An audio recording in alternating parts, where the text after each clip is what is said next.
You done now? Broadcasting live from Houston, Texas, and around the world.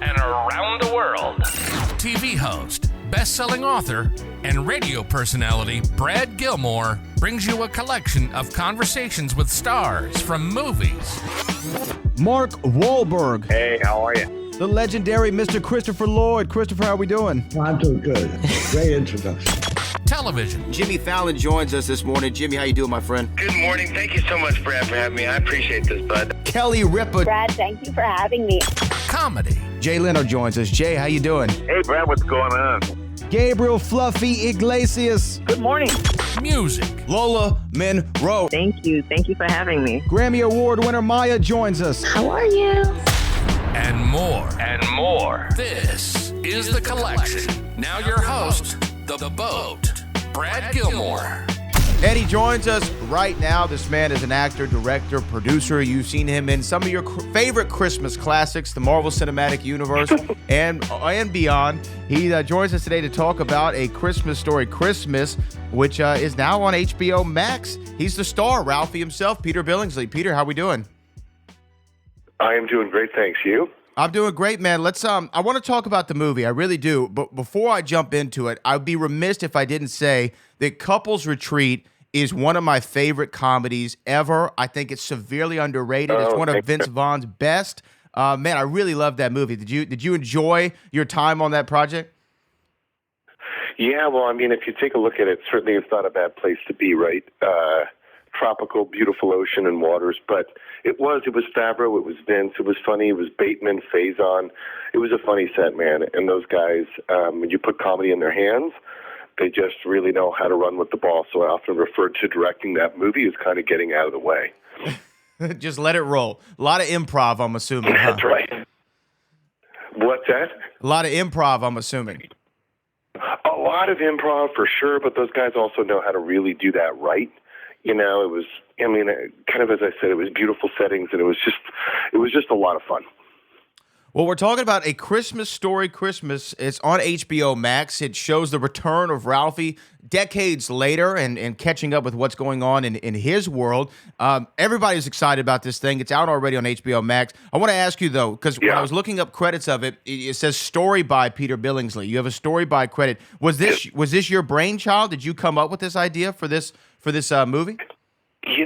You know, look, man, it's been 39 years, which is kind of crazy when you think about it. So it might be one of the longest sequels with an original cast, I think, ever.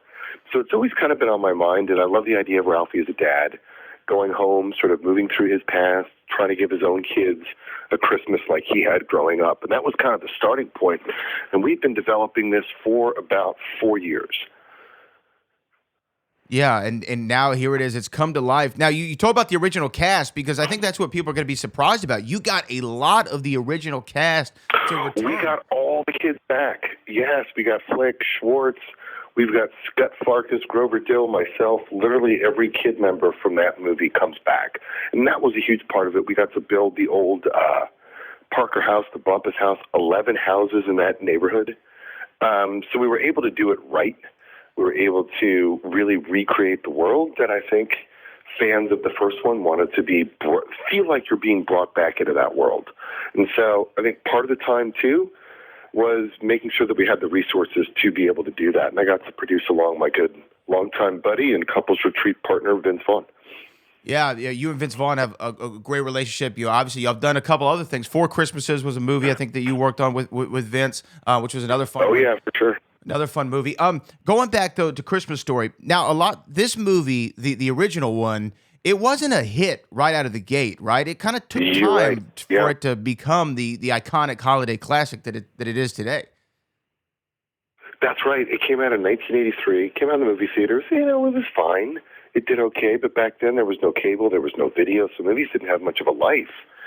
But it slowly but surely started gaining all this steam. And I remember I was in a video store renting a movie in Phoenix, and it was like in the early 90s, and there was a cardboard cutout of me from that movie holding the BB gun. And I'm like, what? This is an older movie.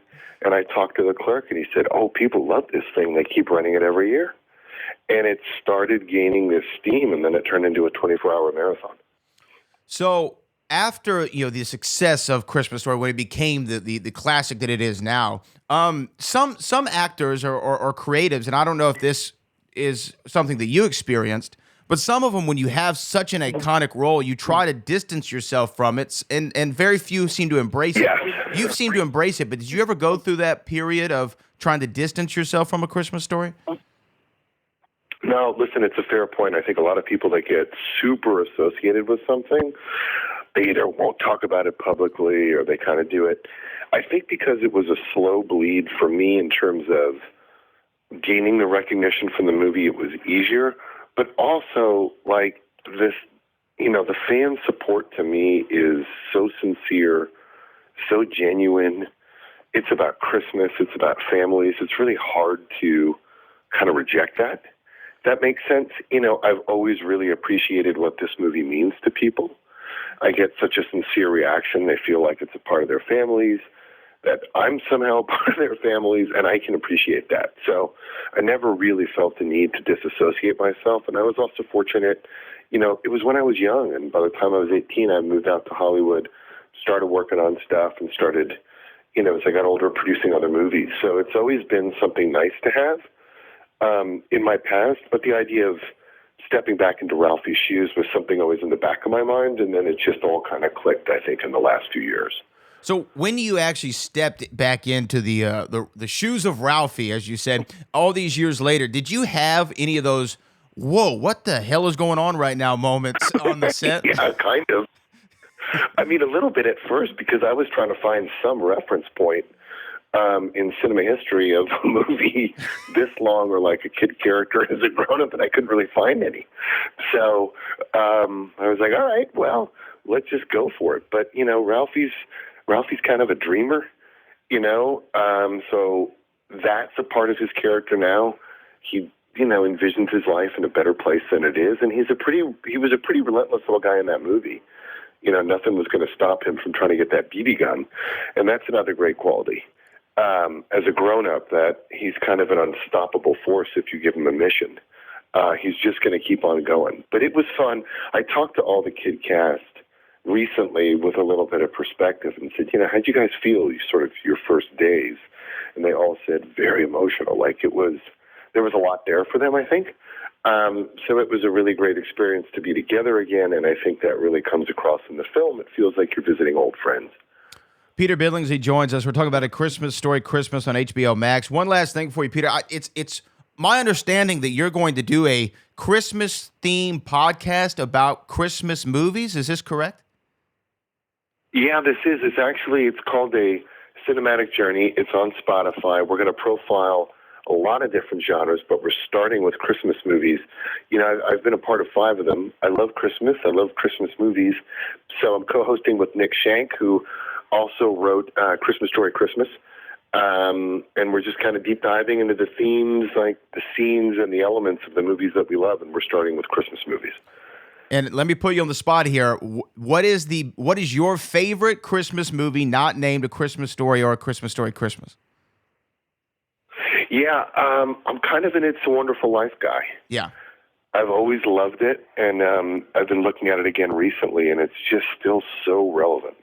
It's really wild, these movies, set around Christmas, and I think, honestly, recently as I've looked at more Christmas movies, I can appreciate why people like A Christmas Story so much. There's something about Christmas time and families that you connect with on screen, and just that idea of wanting to revisit them again and again, and how great they make you feel.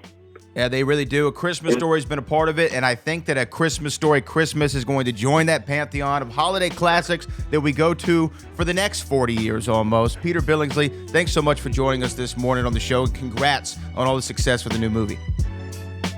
Appreciate it. Thank you for the time.